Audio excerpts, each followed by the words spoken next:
নমস্কার বন্ধুরা, আপনারা দেখছেন বং ট্যুর মাস্টার এবং আমার 5 জন বন্ধুর সঙ্গে পৌঁছে গেছি গড়পঞ্চকোটের মা কল্যাণেশ্বরী হোটেলে। কারণ এখানে আমাদের জন্য রেডি করা ছিল একটি দেশি মুরগি এবং সেই মুরগিকে আমরা সঙ্গে সঙ্গে নিয়ে গেলাম বাটির মধ্যে, কারণ আমরা খেতে বসে গেছি আজকের লাঞ্চ গড়পঞ্চকোটের পাদদেশে। বেগুন ভাজা, উচ্ছে ভাজা, পটলের তরকারি, আলু পোস্ত, তার সাথে পুরো ডাল। দুর্দান্ত রান্না। মাংসটা কেমন হয়েছে? ঘরোয়া রান্না, অভূতপূর্ব স্বাদ। গড়পঞ্চকোট পাহাড়ের নিচে দুপুর বেলায় দারুণ। Thanks to Suman. এক কথায় অসাম। সত্যি দারুণ। মৃদুলত্ব কথায় বন্ধ হয়ে গেছে, কারণ সে জানে খাবার সময় কথা বলতে নেই। আর বাঙালির ভোজ মানেই রসগোল্লা, তাই রসগোল্লা খেয়ে একটু চার্জ হয়ে আমি আপনাদেরকে আজকে দেখাবো মাটি থেকে খুঁড়ে পাওয়া গেছে প্রায় 1000 বছরের পুরনো স্থাপত্য শিল্প। তাই ভিডিওটি হতে চলেছে খুবই ইন্টারেস্টিং, শেষ পর্যন্ত অতি অবশ্যই থাকবেন। প্রথমে আমরা ঘুরে নেব পঞ্চরত্ন, জোড়বাংলা এবং কঙ্কালী মাতার মন্দির। যীশুখ্রিস্ট জন্মের প্রায় 100 বছর পূর্বে সম্রাট বিক্রমাদিত্য এবং তারই বংশধর ছিলেন জগদ্দেও সিংহ এবং তারই সন্তান হলেন দামোদর শেখর। এই সাম্রাজ্যের আদিনিবাস মধ্যপ্রদেশের উজ্জয়িনীর ধার সাম্রাজ্য হলেও কালচক্রে জগদ্দেও সিংহের পুত্র জন্মগ্রহণ করেন পুরুলিয়ার ঝালিদা গ্রামে 80 খ্রিস্টাব্দে। মহাপরাক্রমশালী রাজা দামোদর শেখর সিংদেও বাংলাতে নতুন সাম্রাজ্য স্থাপনা করেন। পরবর্তী ক্ষেত্রে তারই বংশধর 926 খ্রিস্টাব্দে কীর্তিনাথ শেখর পালা থেকে তার রাজধানীকে স্থানান্তরিত করেন গড়পঞ্চকোট পাহাড়ের উপরে। 926 খ্রিস্টাব্দ থেকে 1750 খ্রিস্টাব্দ পর্যন্ত এই পাহাড়ে ছিল এই বাংলার রাজধানী। প্রায় 1000 বছরের পুরনো এই রাসমন্দিরের গায়ে আজও আঁকা রয়েছে বহু টেরাকোটার চিত্র। দেখতেই পাচ্ছেন টিয়া পাখি শাড়ি দিয়ে আঁকা আছে। তাছাড়া রয়েছে হাতির পিঠে চেপে থাকা রাজা, আছে রাধা কৃষ্ণের নৃত্যরত মূর্তি এবং তার সাথে বিভিন্ন রাসলীলার চিত্রশিল্প। পিলারগুলি বিভিন্নভাবে অলঙ্কৃত হয়ে আছে, ফুল দিয়ে হোক বা অন্যান্য বিভিন্ন আকার আকৃতির মধ্য দিয়ে। রয়েছে বহু ভাস্কর্য এবং স্থাপত্য, যা আপনারা দেখতেই পাচ্ছেন। সুতরাং সামনে থেকে সেগুলো আপনাকে দেখবার জন্য গড়পঞ্চকোট আসতে হবে এই স্থাপত্য শিল্প দেখবার জন্য।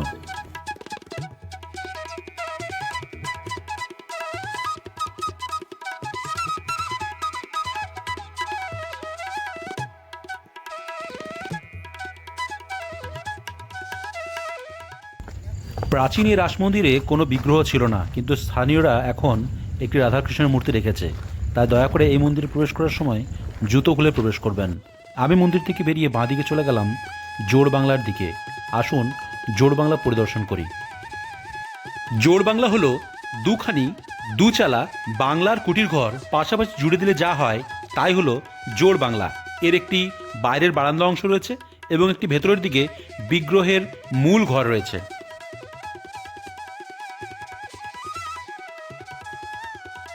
আর্কিওলজিক্যাল সার্ভের পক্ষ থেকে মাত্র 1 মাস আগে মাটি খুঁড়ে এই জোড়বাংলাকে পুনরুদ্ধার করা হয়েছে, যা প্রায় ধ্বংসপ্রায় অবস্থায় ছিল। এর দুটি অংশ, বাইরের দিকে বারান্দা এবং ভেতরের দিকে বিগ্রহ। তাই আমি মূল ভেতরের অংশ দেখবার জন্য প্রবেশ করছি পেছনের দ্বার দিয়ে। এখন আমি প্রবেশ করে গেলাম বিগ্রহের যে প্রধান কক্ষ। দেখতে পাচ্ছেন প্রবেশ করার একটি পথ এবং বাইরের দিকে বারান্দা দিকে যাবার আরও একটি পথ রয়েছে। চলুন তাহলে বারান্দা দিকে গিয়ে একদম বাইরের দিকে বের হই। আমি ওপরের দিকে তাকালাম, কি সুন্দর কাজ করা আছে। তারপরে আবার বেরিয়ে গেলাম সম্পূর্ণ বাইরের দিকে, যেটা বারান্দা অংশ। সামনে ক্ষয়িষ্ণু বা ধ্বংসপ্রাপ্ত পিলারগুলি রয়েছে। এর গায়ে অলঙ্কৃত যা কিছু দেখতে পেলাম, চলুন সেগুলো একটু দেখে নিই। রয়েছে শ্রীমদ্ ভাগবতের কৃষ্ণলীলা, রয়েছে গদা হাতে হনুমান, রয়েছে টেরাকোটার বিভিন্ন ফুলের সাজি পরপর সাজানো, রয়েছে হাতির চিত্র, রয়েছে আরও বিভিন্ন ধরনের স্থাপত্য, যা আপনারা দেখলে অবাক হয়ে যাবেন যে 1000 বছরের পুরনো এই টেরাকোটা আজও বিদ্যমান রয়েছে এই জোড়বাংলার গায়ে। সুতরাং আসুন দেখুন, গড়পঞ্চকোটকে ভালো করে অনুধাবন করুন। আক্ষেপ শুধু এইটুকুই রয়ে গেল, এত প্রাচীন সাম্রাজ্য বাংলার ইতিহাস বইয়ে কিন্তু স্থান পায়নি। চলুন আরও একটি রহস্য উদ্ঘাটন করি। ফাঁকা মাঠের মাঝে কঙ্কালী মাতার মন্দির। শেখর রাজবংশের কুলদেবী হলেন কঙ্কালী মাতা। মধ্যপ্রদেশের উজ্জয়িনী থেকে মাতাকে আনয়ন করা হয়েছিল এই মন্দিরে। 1000 বছরের পুরনো এই মন্দিরে আজ কোনো বিগ্রহ নেই, কিন্তু মন্দিরের স্থাপত্য সেই যুগের বিজ্ঞানের প্রমাণ দেয়।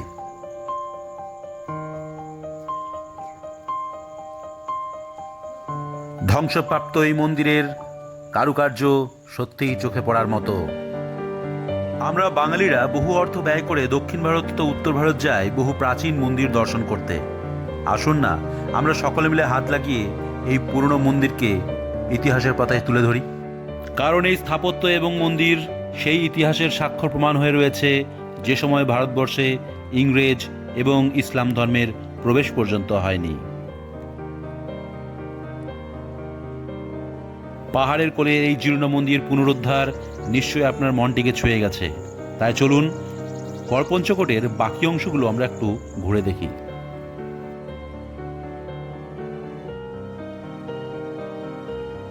ফিরে এলাম আবার সেই পূর্বের হোয়াইট বোর্ডের সামনে, যেখানে অঙ্কন করা আছে দরবার মহল, রানীমহল এবং কল্যাণেশ্বরী মন্দির। ঠিক এই সময়তে আমার চোখে পড়ল বেশ কিছু স্থানীয় ছেলে তারা কচি খেজুর পাতা দিয়ে তৈরি করেছে ছোট ছোট জিনিস। চলুন একটু দেখে নিই।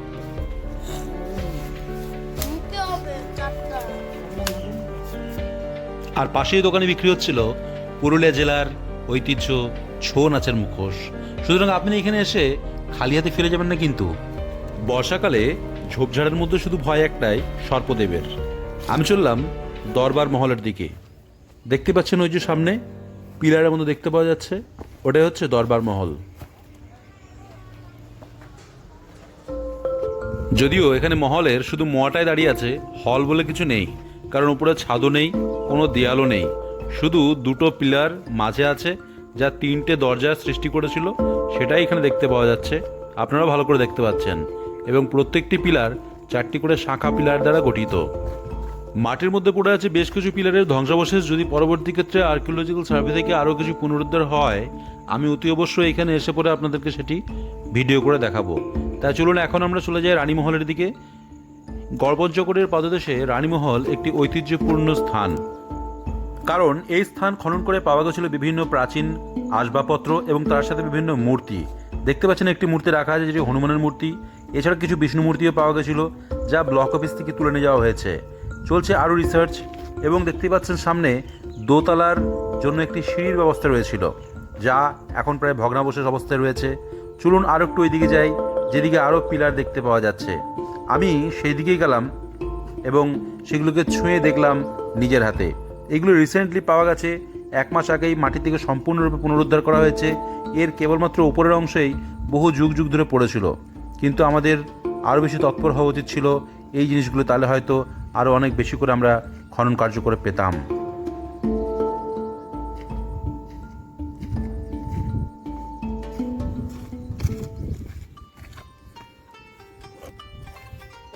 টিপ টিপ বৃষ্টি পড়া শুরু হয়েছে। ওদিকে মৃদুলের ফোনও এসেছিল যে কোথায় তুমি ঘুরে বেড়াচ্ছ। এর মধ্যে আমি যেতে যেতে দেখতে পেলাম মাটির ইটগুলি, সেই প্রাচীন মাটির ইটগুলি যেগুলো আমি নিজের হাতে তুলে দেখলাম যে একদম আয়তাকার তার আকার এবং অন্য ধরনের, খুবই হালকা পোড়ামাটির তৈরি। জানি না কীভাবে সেই যুগে তৈরি করা হয়েছিল। আজ আমাদের এখনকার ইটগুলি ভেঙে যায়, কিন্তু এত পুরনো ইট এখনও দেখুন পুরো গোটাই রয়ে গেছে। চলুন এখানে হয় পরে আরও একদিন ভালো করে আসবো, আরও নতুন কিছু আপনাদেরকে দেখাবো। এবার ফেরার পালা, টাটা। সবশেষে আমরা কিছুক্ষণ দাঁড়িয়ে প্রণাম করে গেলাম আদি কল্যাণেশ্বরী মন্দিরের। এই মন্দির রাজারা পুজো করতেন, যদিও এখন এই মন্দিরে আর বিগ্রহ নেই। এই মন্দিরের স্থানীয়রা কিছু সময় পুজো করে থাকেন। কল্যাণেশ্বরী মন্দিরের একটি প্রাচীন গল্প রয়েছে, সে গল্প আমি আপনাদেরকে অতি অবশ্যই পরে শোনাবো। ভিডিওটি যদি ভালো লেগে থাকে অতি অবশ্যই সঙ্গে থাকবেন। লাইক, কমেন্ট, শেয়ার যা কিছু করার আপনি আপনার ইচ্ছে মতন করবেন, কিন্তু আমার মনে হয় আমি আপনাদেরকে যথেষ্ট ডিটেলস একটি বর্ণনা দিয়েছি এই গড়পঞ্চকোটের। তাই প্লিজ স্টে টিউন।